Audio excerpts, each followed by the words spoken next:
relation between subtended arc length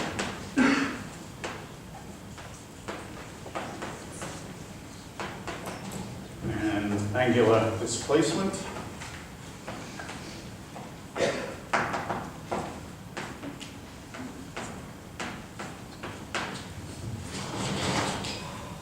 Okay, so let's say I have something which is moving around an axis of rotation. This is something that has a radius r, and I subtend an angle theta, delta theta it might be, but let me just call it theta for shorthand. What do you know about the length of that subtended arc, given those two parameters? Yeah. Good. So S is our standard notation for arc length, and S equals R times theta. Again, this is really delta theta if I was being careful, but we tend to ignore that right off the bat.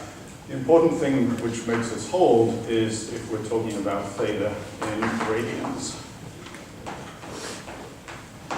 All right, so since we talked about radians a little bit, let's just make sure everyone's okay with our radian definition. Anyone remember how a radian is defined? Yeah.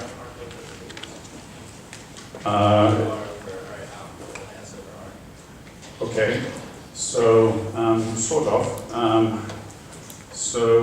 Okay, looking at this, theta is S over R.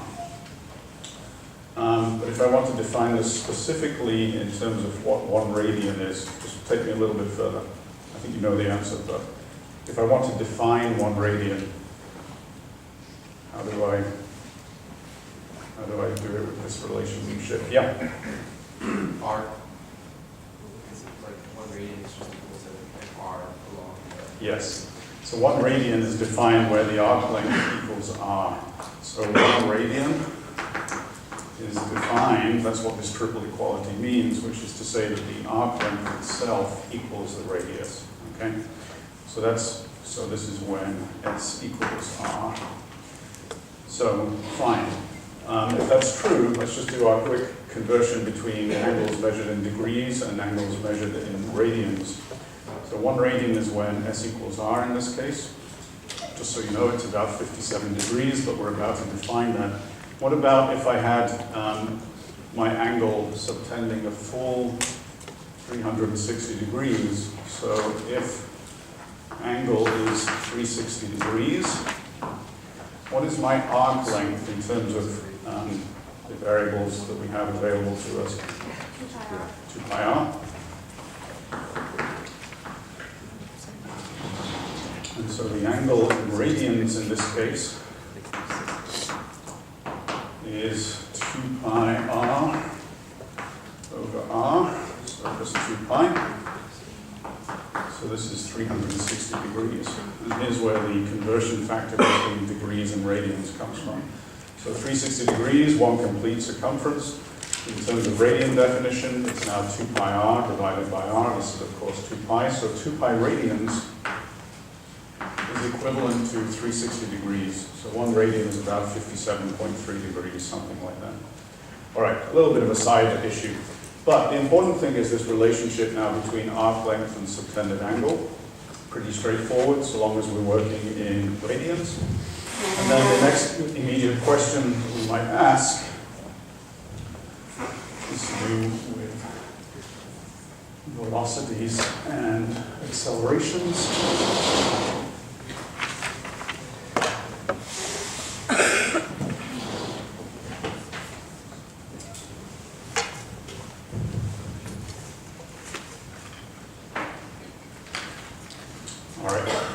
So what have we got so far? Angular position, angular displacement.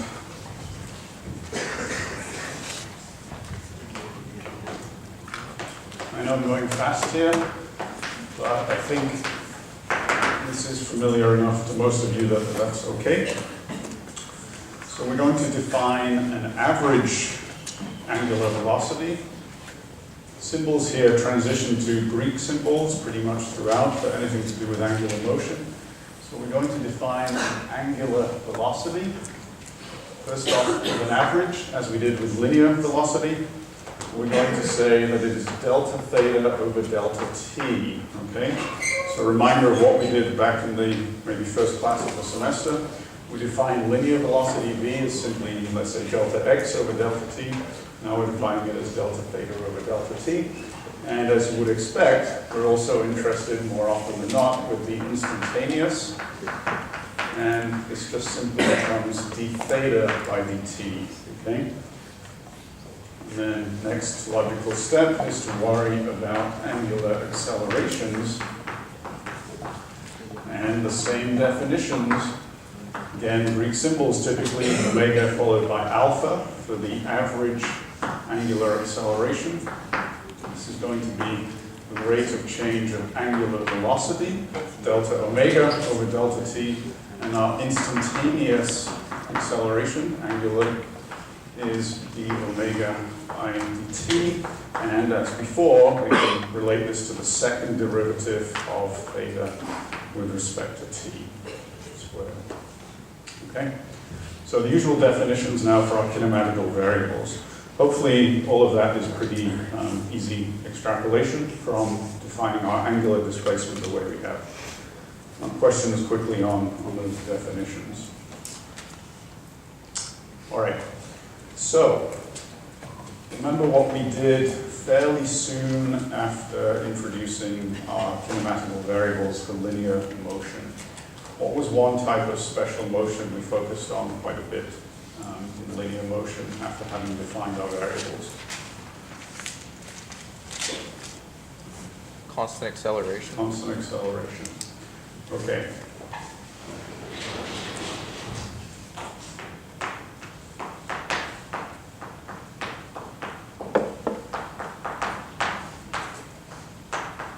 So, constant acceleration motion, or now constant acceleration rotation.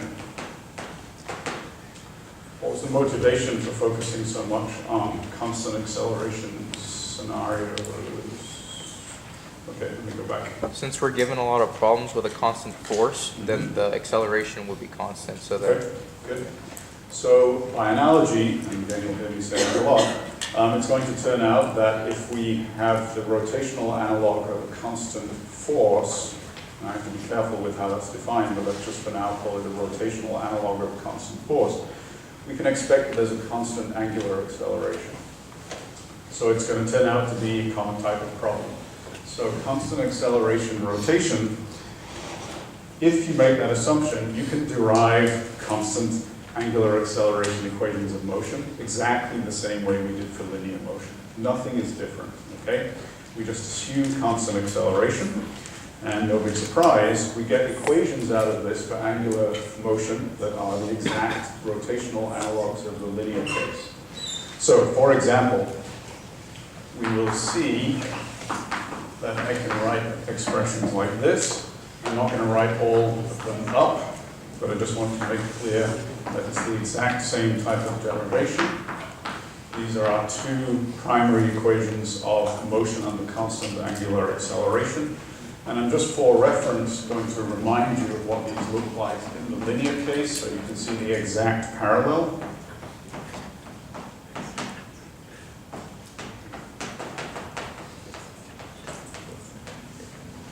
There we go. So, could derive them, we're not going to. The process is exactly the same as we did a month ago.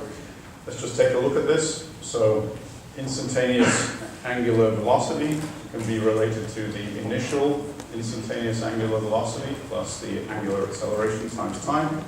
And then down here, the one that talks about angular displacement in the notation that we started using pretty much right off the bat for linear motions.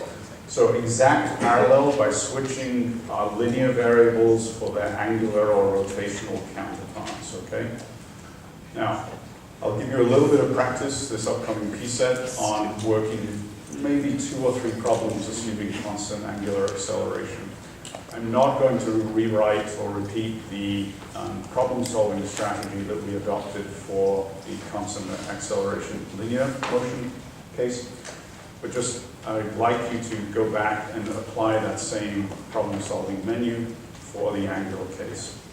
There's really nothing new to this other than switching variables. It'll take you a couple of problems just to get used to the sort of language, but otherwise it's exactly the same. So you'll get a little bit of practice on that. One thing to be slightly wary of, I would suggest, with angular motions is a possible source of confusion with signs. And it's really this that's important, okay? This is our choice of convention. It's as it was for linear motion, it's entirely up to us how we define it, but keep in mind that you may have angular displacements or velocities or accelerations that are either clockwise or counterclockwise. And the sign has to reflect that. The same way that was critical for linear motion, it's critical here for angular motion. So I guess I want to highlight this a little bit. And the reason for that is I feel that when we're talking about rotations, clockwise and counterclockwise, there's more possibility for confusion here than otherwise in linear motion. I'm going to say a couple more things before closing. The first has to do with a sort of complementary way of encapsulating this convention. We talked briefly about vector products a month ago, and didn't really say much more about it than that. But there's going to be an interesting way of defining directions of rotations that I think is all I want to close out with today. And it has to do with the so-called right-hand rule, which we're going to spend quite a bit of time on when dealing with rotations. All right, right-hand rule. A couple of ways this can be defined, but it has to do with definitions of vectors following certain sign conventions. Can anyone remind me what the vector product of two vectors is? Yeah.